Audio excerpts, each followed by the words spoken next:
നമസ്കാരം, എല്ലാവർക്കും sapiens PSC YouTube ചാനലിലേക്ക് സ്വാഗതം. ഇന്നത്തെ ക്ലാസ്സിൽ നമ്മൾ റംസാർ സൈറ്റുകളെ കുറിച്ചാണ് പഠിക്കാനായി പോകുന്നത്. ഏറ്റവും പുതിയതായി ഇന്ത്യയിൽ നിന്ന് ഉൾപ്പെട്ട റംസാർ പട്ടിക ഏതൊക്കെയാണ് എന്നുള്ളത് നമുക്കൊന്ന് പരിശോധിക്കാം. അതുമായി ബന്ധപ്പെട്ട കുറച്ച് കാര്യങ്ങൾ നമുക്കൊന്ന് ഡിസ്കസ് ചെയ്യാം. അപ്പോൾ ആദ്യമായി നമ്മുടെ ഒരു ഭാഗത്തേക്ക് വരുമ്പോൾ റംസാർ കരാർ എന്നാണ് ഒപ്പിട്ടത്? റംസാർ കരാർ ഒപ്പിട്ടത് 1971 ഫെബ്രുവരി മാസം 2-ാം തീയതിയാണ്. ഓർത്തു വെക്കേണ്ട പോയിന്റ് ആണ്. റംസാർ കരാർ ഒപ്പിട്ടത് 1971 ഫെബ്രുവരി 2. ഈ റംസാർ എന്ന് പറയുന്ന ആ സ്ഥലം ഇറാനിലാണ് എന്നുള്ള വസ്തുത കൂടി നിങ്ങൾ ഓർത്തു വെക്കുക. റംസാർ ഇറാനിലാണ്. അപ്പൊ ഈ ഫെബ്രുവരി 2 എന്തായിട്ട് ആചരിക്കുന്നു? ലോക തണ്ണീർത്തട ദിനം. അപ്പൊ ലോക തണ്ണീർത്തട ദിനം ഫെബ്രുവരി 2. 1997 മുതൽ 1997 മുതലാണ് ലോക തണ്ണീർത്തട ദിനമായി ഫെബ്രുവരി 2 ആചരിച്ചു തുടങ്ങിയത്. നമ്മൾ പറഞ്ഞ പോയിന്റുകളെല്ലാം എളുപ്പമുള്ള പോയിന്റുകളാണ്. ശരി, അടുത്തത് ഇന്ത്യയിലെ റംസാർ പട്ടികയിൽ ഇന്ത്യയിൽ നിന്നും ഉൾപ്പെട്ടിട്ടുള്ളതിൽ ഏറ്റവും വലിയ റംസാർ സൈറ്റ് ആണ് സുന്ദർബൻ വെറ്റ്ലാൻഡ്, വെസ്റ്റ് ബംഗാളിൽ. ഏറ്റവും ചെറുതാണ് രേണുകാ ലേക്ക്, രേണുകാ തടാകം. ഹിമാചൽ പ്രദേശിലാണ് രേണുകാ തടാകം. അപ്പൊ ഏറ്റവും വലുത് സുന്ദർബനും ഏറ്റവും ചെറുത് രേണുകാ തടാകവുമാണ്. അടുത്തത് ഇന്ത്യയിൽ നിന്നും ഏറ്റവും പുതിയതായി ഉൾപ്പെട്ട റംസാർ പട്ടികകൾ ഏതൊക്കെയാണ്? നമുക്ക് വളരെ പ്രധാനപ്പെട്ട ഒരു ഭാഗമാണ്. പരീക്ഷകളിൽ ഒരുപക്ഷെ 1 മാർക്കിനുള്ള ചോദ്യമായി നിങ്ങളുടെ മുന്നിൽ വരാൻ സാധ്യതയുള്ള മേഖലയാണ്. ശ്രദ്ധിക്കാം. ഒന്ന്, ഗോഗാബീൽ ലേക്ക്. എന്താണ് പേര്? 94 റംസാർ സൈറ്റുകളാണ് ഇന്ത്യയിൽ നിന്നുള്ളത്. അപ്പൊ ഇന്ത്യയിൽ നിന്നുള്ള റംസാർ സൈറ്റുകളുടെ എണ്ണം 94 ഞാൻ ഇനി പറയാൻ പോകുന്നതെല്ലാം 2025 ഇന്ത്യയിൽ നിന്നും ഉൾപ്പെട്ട റംസാർ കേന്ദ്രങ്ങളാണ്. 2025 ഇന്ത്യയിൽ നിന്നും ഉൾപ്പെട്ട റംസാർ കേന്ദ്രങ്ങളാണ് ഇനി പറയുന്നതെല്ലാം. 86 മുതൽ 94 വരെ. 94 അതിൽ ഒന്നാമത് പഠിച്ചതാണ് ഗോഗാബീൽ ലേക്ക്. ബീഹാറിലാണ് ഗോഗാബീൽ ലേക്ക്. ഗോഗാബീൽ ലേക്ക് എവിടെയാണ്? ബീഹാറിലാണ്. അടുത്തത് ഉദയ്പൂർ ഝീൽ. ഉദയ്പൂർ ഝീൽ എവിടെയെന്ന് ചോദിച്ചാലും ബീഹാറിൽ തന്നെയാണ്. നെക്സ്റ്റ് ഗോകുൽ ജൽഷേ. ഗോകുൽ ജൽഷേ അതും എവിടെ തന്നെ? ബീഹാറിൽ തന്നെ. അപ്പൊ ഇത് 3 നമ്മൾ എന്ത് ചെയ്യണം? ബീഹാറിലാണ് എന്നുള്ളത് ഓർക്കണം.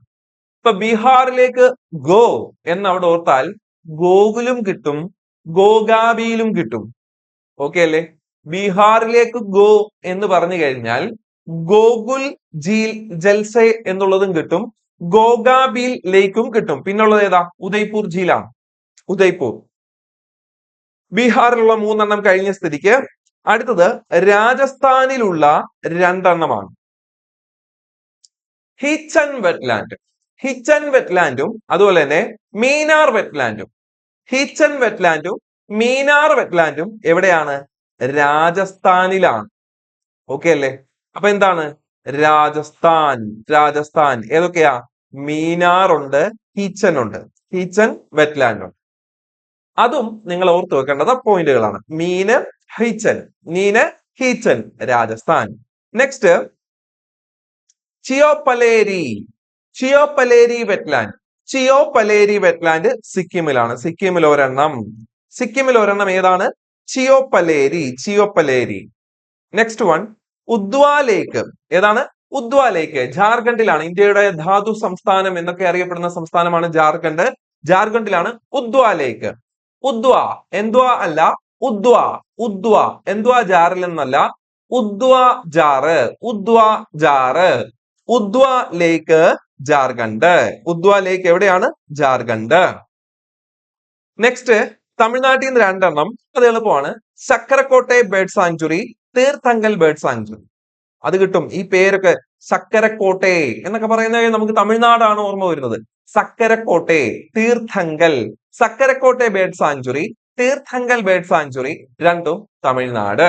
അപ്പൊ ബീഹാറിൽ നിന്ന് 3, രാജസ്ഥാനിൽ നിന്ന് 2, ബീഹാറിൽ നിന്ന് 3, രാജസ്ഥാനിൽ നിന്ന് 2, സിക്കിമിൽ നിന്ന് 1, രാജസ്ഥാനിൽ നിന്ന് 1, തമിഴ്നാട്ടിൽ നിന്ന് 2.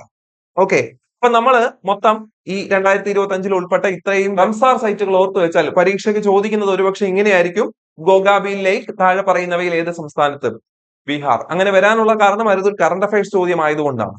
അല്ലെങ്കിൽ എന്ത് ചോദിക്കാം? താഴെ പറയുന്നവയിൽ ഈ അടുത്തായി റംസാർ പട്ടികയിൽ ഉൾപ്പെട്ട കേന്ദ്രം ഏത് എന്നൊരു ചോദ്യവും നിങ്ങളുടെ മുന്നിൽ വരാം. അതുകൊണ്ട് ഇത്രയും നിങ്ങൾ പഠിച്ചു വെക്കണം എന്ന് പറയുമ്പോൾ നിങ്ങൾക്ക് നിങ്ങളുടേതായ രീതിയിൽ ഇതിനെയെല്ലാം ഓർത്തു വെക്കാവുന്നതേ ഉള്ളൂ. ഇപ്പൊ സക്കരക്കോട്ടെ എന്ന് പറയുമ്പോൾ എവിടെയായിരിക്കും? അത് തമിഴ്നാടാണ്. പിന്നെ തീർത്ഥങ്കൽ എന്ന് പറയുമ്പോഴും തമിഴ്നാട്. സക്കരക്കോട്ടെ, തീർത്ഥങ്കൽ തമിഴ്നാട്. ഗോഗാബിയിലും ഗോ രണ്ടെണ്ണം ബീഹാറിലാണ് അല്ലെ. ഗോഗാബിയിലും ഗോകുലും. ഗോകുൽ ജൽസെ, ഗോഗാബിയിൽ ലേക്ക് രണ്ടും ബീഹാറിലാണ്. ഉദയ്പൂർ ലേക്കും ഉദയ്പൂർ ഝീലും ബീഹാറിലാണ്. പിന്നെന്താ? ഹൈച്ചൻ വെറ്റ്ലാൻഡ് രാജസ്ഥാനിലാണ്. മീനാർ വെറ്റ്ലാൻഡും രാജസ്ഥാനിലാണ്. ചിയോപ്പലേരി സിക്കിമിലാണ്. ഉദ്വാ ലേക്ക് ജാർഖണ്ഡിലാണ്. അപ്പം ഇത്രയും കാര്യങ്ങൾ നിങ്ങൾക്ക് എത്തി എന്ന് വിചാരിക്കുന്നു.